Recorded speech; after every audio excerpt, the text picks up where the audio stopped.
Dive.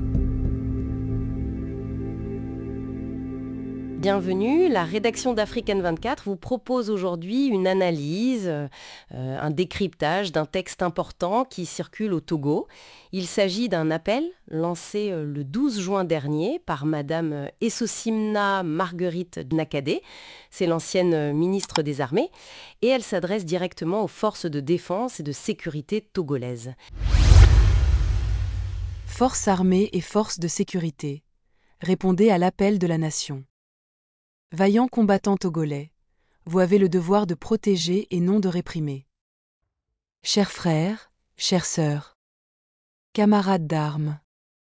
Le 2 mai 2025, j'ai diffusé sur les réseaux sociaux une tribune intitulée « 20 ans d'espoir déçus sous Forgna, l'heure du bilan », que je vous invite à lire si ce n'est déjà fait, pour vous faire une idée de la gestion calamiteuse de notre pays. Le 4 juin 2025, j'ai lancé un appel pour la libération de l'ensemble des prisonniers politiques au Togo. Aujourd'hui, je me permets de m'adresser à vous qui portez l'uniforme, à vous qui avez choisi de servir le Togo et non de le soumettre.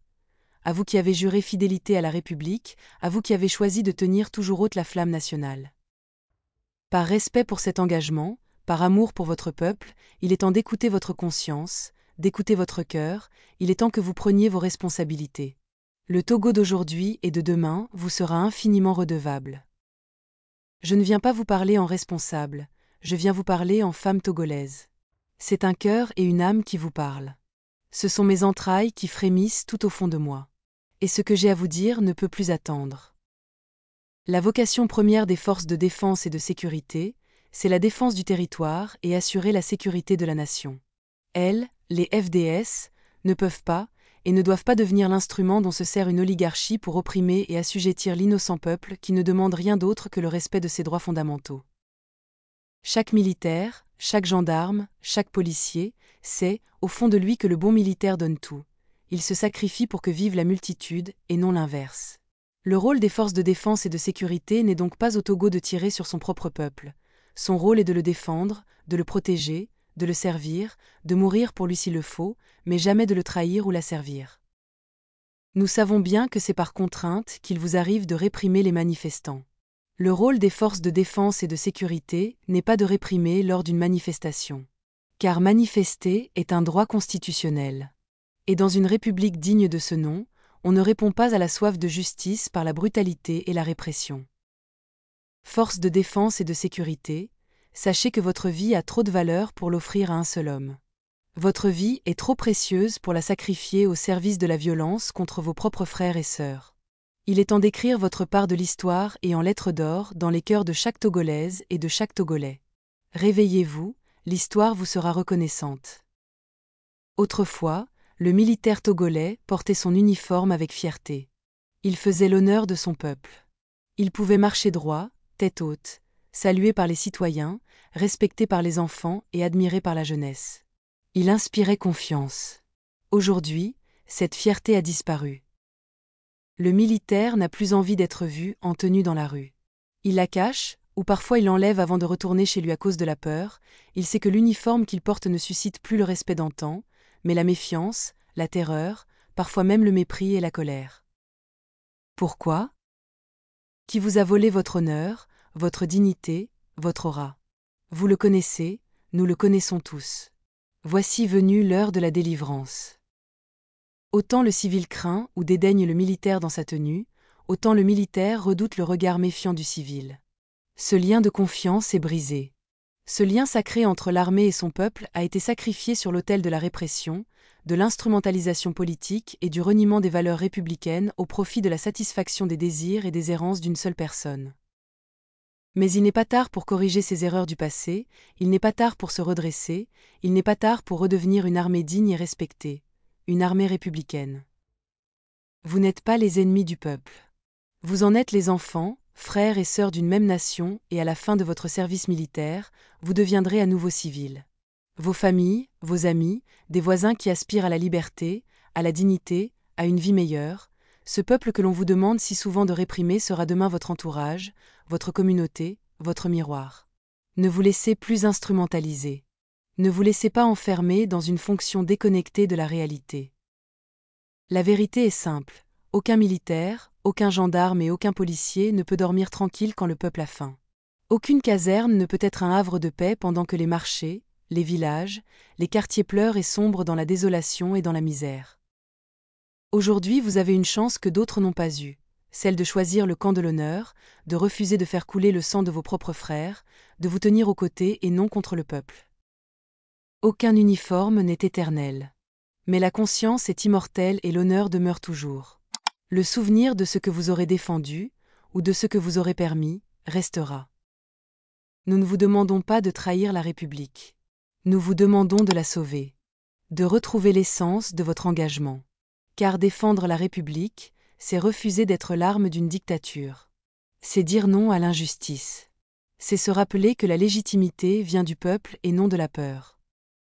Force de défense et de sécurité. Depuis trop longtemps, le pouvoir en place vous a utilisé non comme un bouclier pour le peuple, mais comme un instrument de sa domination. Trop souvent, des ordres iniques ont transformé des fils et filles de ce pays en ennemis de leur propre peuple. Trop souvent, des mains armées ont frappé des civils sans armes. Vous le savez, l'ennemi du Togo n'est aucunement dans les rues. Il est dans les palais où l'on confisque le pouvoir, dans les couloirs où l'on méprise la souffrance et la misère du peuple. Braves agents des forces de défense et de sécurité, regardez et voyez au-delà des ordres. En tirant sur vos compatriotes, vous tuez une partie de vous-même. Chers anciens combattants, vous avez transpiré, et même souvent coulé de votre sang, pour des idéaux parfois qui méprisent et bafouent les droits fondamentaux. Votre parole est précieuse. Votre silence est lourd et coupable. Le Togo a besoin de votre sagesse, de votre exemple. Dites-le clairement, aucun régime ne mérite qu'on piétine continuellement le peuple pour le maintenir en place. Ceux qui ont versé leur sang pour défendre notre territoire, ceux qui ont connu les valeurs militaires à une époque où elles avaient encore un sens, savent ce que représente le mot loyauté. Loyauté à la patrie, loyauté à un pouvoir légitime dans la vérité et la dignité humaine. Mon message ici n'est pas un appel à la révolte. C'est un appel à la conscience. C'est un cri du cœur pour que les forces de défense et de sécurité retrouvent leur place non dans la terreur, mais dans la protection et l'honneur. Il est grand temps de redevenir des forces républicaines. Une composante qui protège les manifestants, pas une force brutale qui les réprime. Des forces qui défendent les droits fondamentaux et non celles qui les piétinent.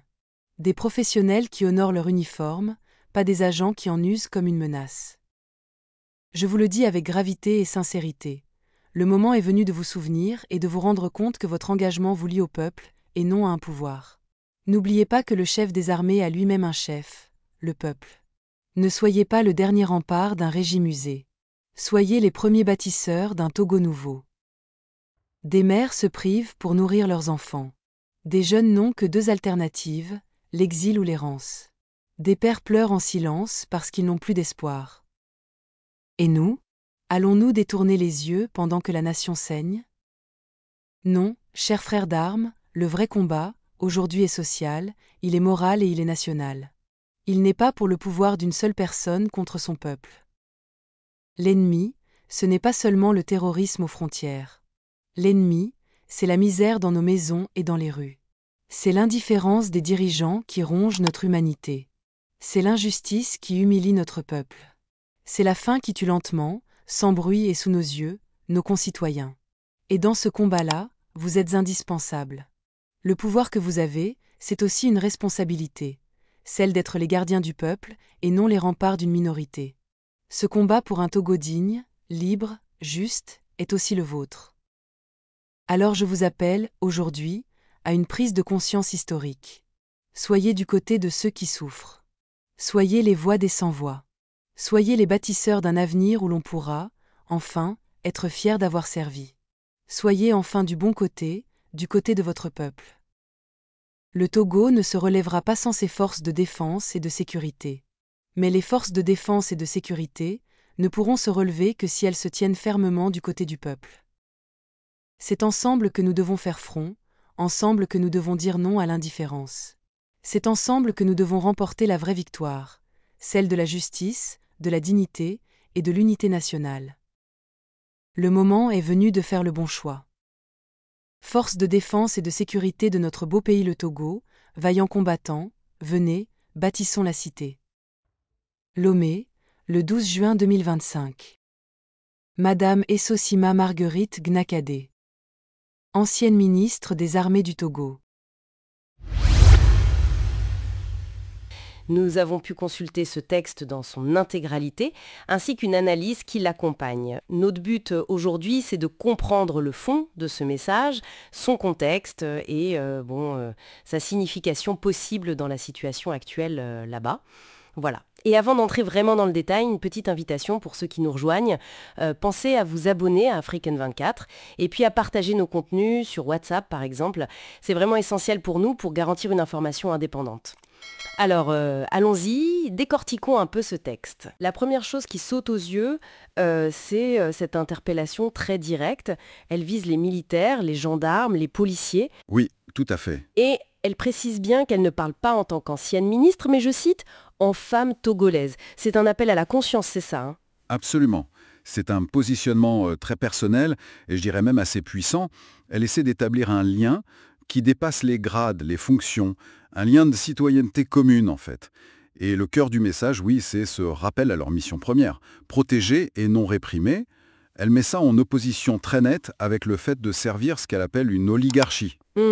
Et elle ajoute quelque chose d'intéressant, elle dit savoir que la répression se fait souvent par contrainte. Est-ce qu'il faut y voir une forme d'excuse ou de compréhension ?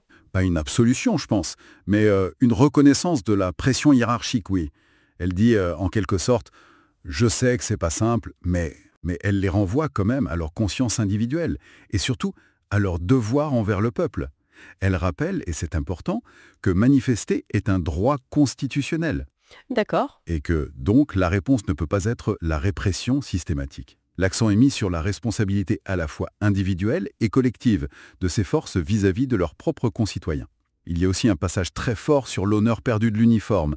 Elle écrit « Autrefois, le militaire togolais portait fièrement son uniforme. Aujourd'hui, cette fierté a disparu. » C'est un levier émotionnel assez puissant, ça. Oui, et c'est plus que ça, je crois.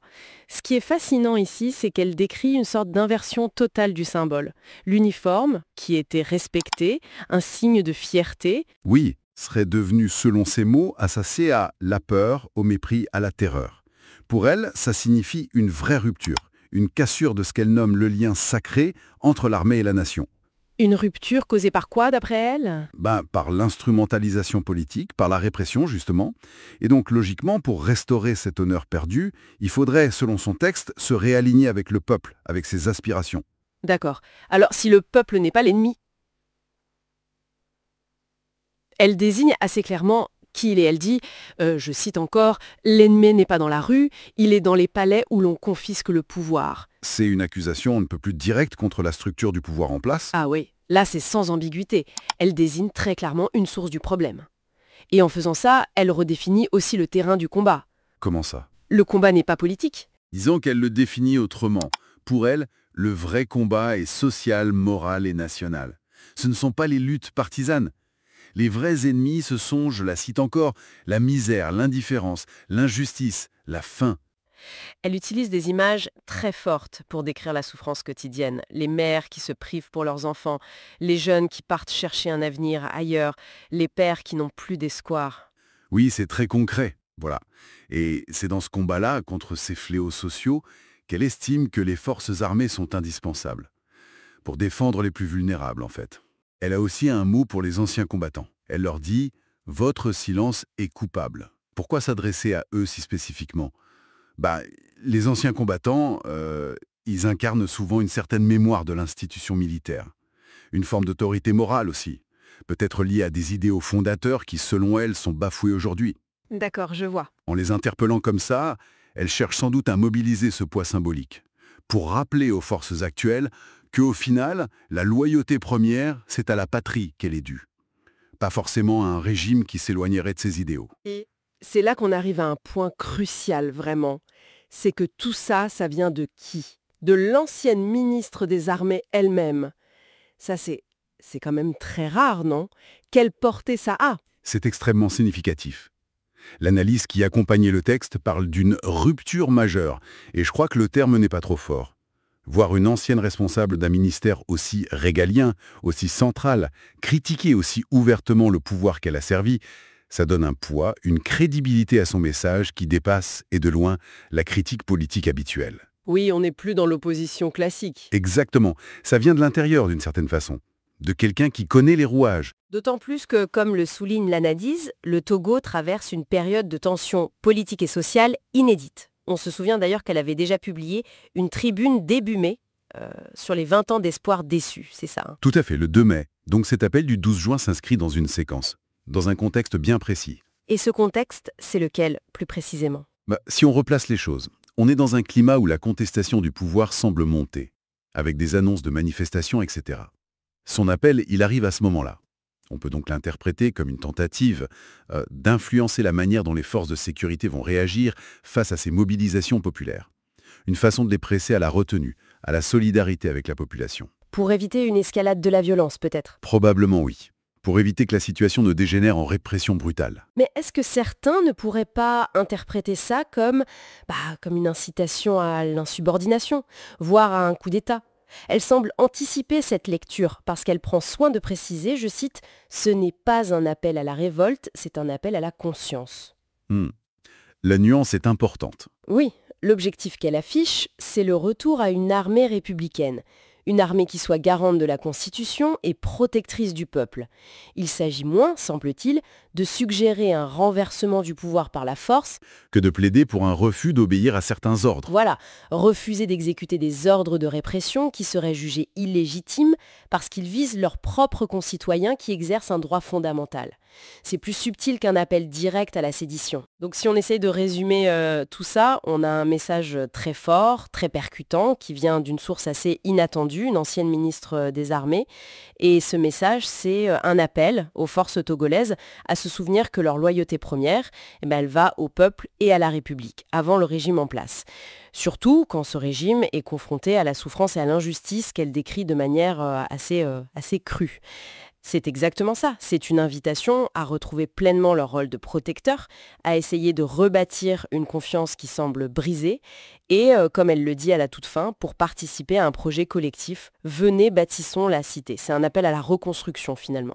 Ça soulève quand même une question assez fondamentale et qui ne concerne pas que le Togo d'ailleurs. C'est de savoir comment une institution comme l'armée, qui est fondée sur la hiérarchie, sur l'obéissance aux ordres, comment une telle institution peut gérer cet appel à faire passer la conscience avant l'ordre reçu, surtout quand cet ordre vient du pouvoir légalement établi. C'est un dilemme terrible en fait. C'est tout le paradoxe, oui. L'équilibre entre la discipline nécessaire et la responsabilité morale face à des ordres potentiellement injustes, c'est une question très complexe. Voilà une question qui mérite sans doute réflexion. C'est ici que se termine notre exploration d'aujourd'hui, une production de la rédaction d'Afrique N24. Merci beaucoup de nous avoir suivis et n'oubliez pas, pour soutenir notre travail et une information indépendante, abonnez-vous à Afrique N24 et partagez nos analyses, par exemple via WhatsApp. À bientôt. Vous êtes de plus en plus nombreux à nous suivre et à participer à l'évolution de la chaîne Afrique N24, et sincèrement nous tenions à vous en remercier. Nous lisons tous vos commentaires qui enrichissent le débat et vraiment nous vous demandons de nous soutenir, en aimant les vidéos pour une large diffusion, et pour continuer à avoir une ligne éditoriale indépendante, et vous proposer de nouvelles émissions toujours de plus en plus enrichissantes. Ne restons pas passifs, soyons actifs. Merci et à bientôt. Likez la vidéo si ce n'est pas déjà fait. Laissez aussi votre point de vue en commentaire. Abonnez-vous et cliquez aussi sur la petite cloche de notification pour ne rien rater de nos prochaines vidéos. N'oubliez pas de partager aussi la vidéo et de la liker.